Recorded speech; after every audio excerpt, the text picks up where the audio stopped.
Why don't you just hire an artist? Super common comment we get all the time. And I'm going to tell you exactly why in this video. Wall printing is the furthest thing from stealing artist jobs. You know, whenever I talk about wall printing with artists, their reactions always go one of two ways. Either they're fascinated or they're furious. I've heard it all. You're taking artists' jobs. This is just a glorified sticker machine. You're killing mural culture. I get it. I do. I get it. Anytime new technology enters a creative space, there's going to be tension. Painters felt it when photography emerged. Photographers felt it when Photoshop came along. And now wall printers are the new kid on the block, stirring things up. But here's what I've learned after 7 years in this industry. Wall printing isn't going to replace artists. It's here to empower artists. It expands their reach, it offers them new tools, and it opened doors to collaborations we couldn't even imagine before. So in this video, I want to flip the script. Instead of focusing on the fear and skepticism, I want to show you 5 ways that artists and wall printers are teaming up to create some of the most inspiring work I've ever seen. We're talking about scaled up beadwork, giant community coloring books, mixed media masterpieces, and so much more. We've really just started this. This isn't a story about competition. It's about collaboration. And I think once you see these examples, you'll start to see wall printing not as a threat, but as a powerful new paintbrush in the artist toolkit. This idea still blows my mind. If you can capture art in a high-res image, you can create a mural, period. Whether you're an illustrator, a photographer, a sculptor, or even a stained glass artist, wall printing gives you the ability to scale your work to a massive format. No scaffolding, no grid systems, just your creativity up on a wall for the world to see. As simple as pressing a button. Let me give you a good example. During COVID, we collaborated with a team of artists across the country that worked on creating a custom bead map of Canada, a piece that celebrated Indigenous cultural traditions through intricate beadwork. We ended up working together to turn that design into one of the most unique murals we've ever done. Seeing that small, delicate beadwork scaled up over 100 times was unreal. It not only preserved the details, it amplified them. You could see every glimmer, every texture, every hand-placed bead in a larger-than-life detail. When you think about it, what you're able to do with a wall printer is take artists that otherwise wouldn't be muralists and turning them into muralists. This opens the door to a whole bunch of new applications that you otherwise wouldn't get. Now, every artist can be a muralist. That is better for the world if we have more muralists, if we have more art going on more walls. This is the kind of stuff that wall printing makes possible. It's no longer about how steady your hand is or how tall your ladder is. It's about the idea, the vision, and how you bring that to life is the afterthought. If you're a creative type with a camera or a scanner, congratulations, you're already halfway to becoming a muralist. Here's an idea. Let's take a big open wall that's well known in a community and let's lay a trace down. This trace is going to be a huge, let's call it a 30-foot mural. We're going to lay it down. We're going to invite the community to come and paint a section of it. So it's like a giant coloring book. Now, what we're going to be doing is we're going to be engaging the community and giving them some ownership over this mural. They choose what color goes where.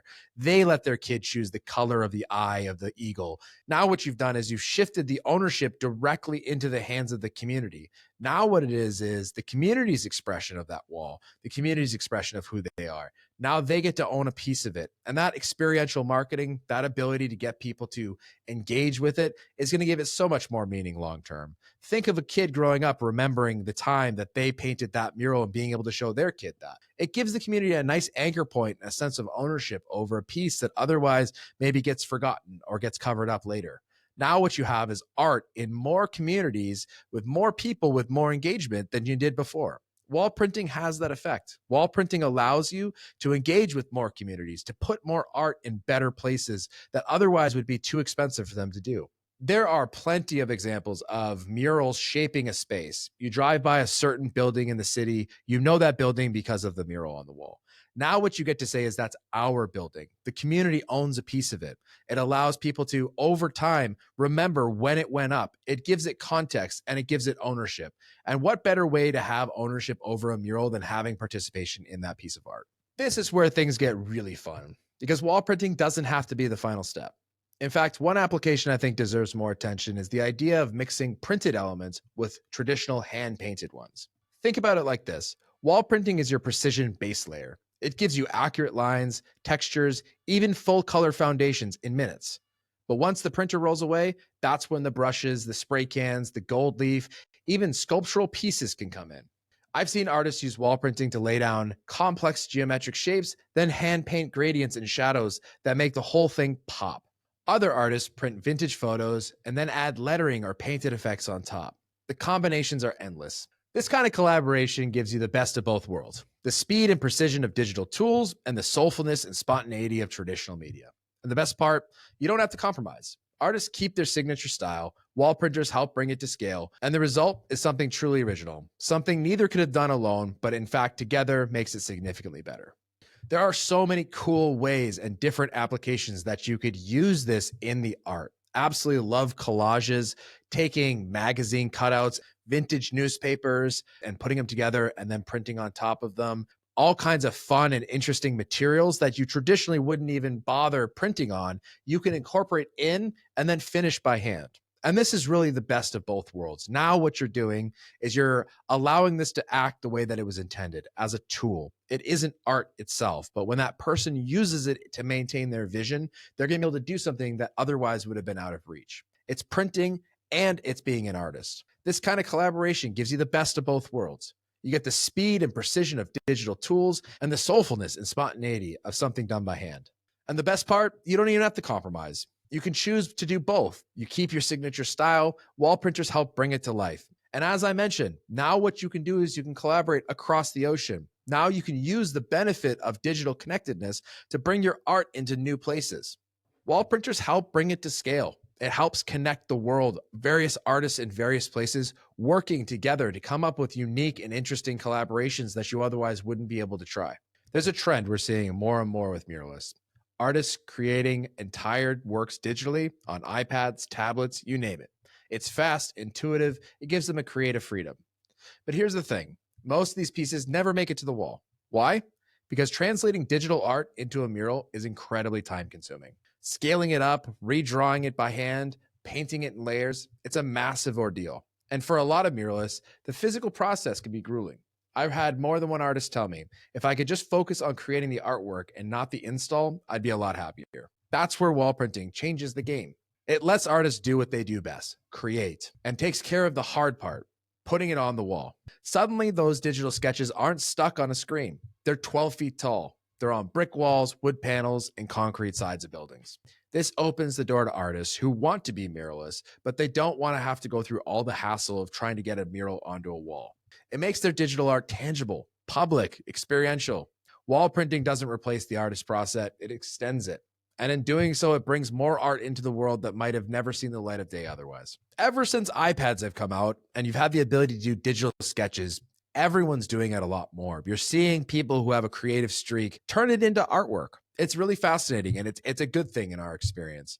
Here's the problem with it. It stays there. It never really gets out there into the world. And what we're offering with wall printing is the ability to take that image and blow it up 12 feet on the wall, become the feature piece that someone sees every day when they walk into work. This is fantastic. This opens the door to something that, what are you going to do? Make a sticker, like maybe make a t-shirt? Those are great things, but not everybody's going to really go through the hassle of making that happen. With wall printing, with the technology and the way that we utilize it, now what you're doing is you're taking that art and you're getting it out there. If you start this program, if you're watching wall printing, if you're familiar with this, what you'll start noticing, and something that's super common, is that everywhere there's blank canvases. Every airport is underutilizing the space that they have. You don't need big white walls. What you should have is creative expressionism that allows the local community to tell you when you're in that airport, hey, here's who we are. Sometimes the wall is part of the art. The cracks, the grain, the texture, it all tells a story. And wall printing lets you lean on that instead of painting over it. I'll give you a great example. There's an artist in New York named Izar Patyan. He developed his own vertical printer to print directly onto veiled fabric, something soft, translucent, and layered. His work is now in galleries and art museums around the world. And it's not just because of the subject matter. It's because of how he uses the texture as part of the storytelling. That's a major opportunity here. With wall printing, you can print directly onto brick, concrete, plaster, even denim. You could print something that feels organic, like it's grown out of the wall itself. And it's not just what you print, it's where you print and how you print. That context, that texture, that surface, the imperfections becomes a part of the experience. So if you're an artist who loves experimenting with new materials, wall printing opens up a new sandbox. It turns the surface into a collaborator. And the result? art that not only captures the eye, but the imagination as well. It's hard to appreciate how much finer of a detail you get with wall printing, how much the surface that you're printing on plays a role in how beautiful the artwork comes out as. It sort of deceives the eye a bit. How did you get that graphic so perfectly laid onto stucco? A traditionally very challenging surface, all of a sudden now you have a whole new category of canvases that you otherwise would never have bothered with. They are throwaway materials. You could reuse and repurpose and recycle things that traditionally would end up as garbage, now can become a part of the artwork. So is wall printing a threat to traditional art? Or is it the next evolution of traditional art that changes how it reaches the world? Hopefully by now you can see what we see. Wall printing isn't replacing creativity anytime soon. It's amplifying it. It's making murals more accessible. It's turning digital sketches into public art. It's opening up collaboration between artists, technology, and communities in ways that we've never had before. The goal isn't to choose between print or paint, it's to find new ways to combine them. If you're an artist and this sparked an idea, or even just a little bit of curiosity, I'd encourage you to reach out to a wall printing business near you. Pitch the concept, start a conversation, and see what happens. And if you're watching this as a wall printer, think about how you can involve more artists into your work. Partner with creatives in your city. Host a community mural day. Offer to help bring someone's digital art to life. With wall printing, we're not just decorating walls, we're rewriting what's possible. I think when you look at technology and art, you're typically going to find two schools of thought. There's people who embrace the change and understand that introducing new ideas enhances things. Or you get people that are very much gatekeeping the thing itself, and they're trying to convince you that the traditional way of doing it thus defines it. So art is defined by the medium in which you do it. I think that unless you're going through and making your own paint, handcrafting it, harvesting it from the field, I mean, at some point, you're going to be leaning on technology. I think you lean into technology. I think technology opens up new mediums that otherwise we wouldn't have seen before. I like to embrace new things. And in this day and age, that is the way that we're going. If this video inspired you or you want to engage in this conversation at all, drop us a comment below. We'd love to hear your ideas. And if you want to hear more about how wall printers are collaborating with artists, check out our podcast with Sean, where we talk about how you can create murals that make an impact. We'll see you on the next one.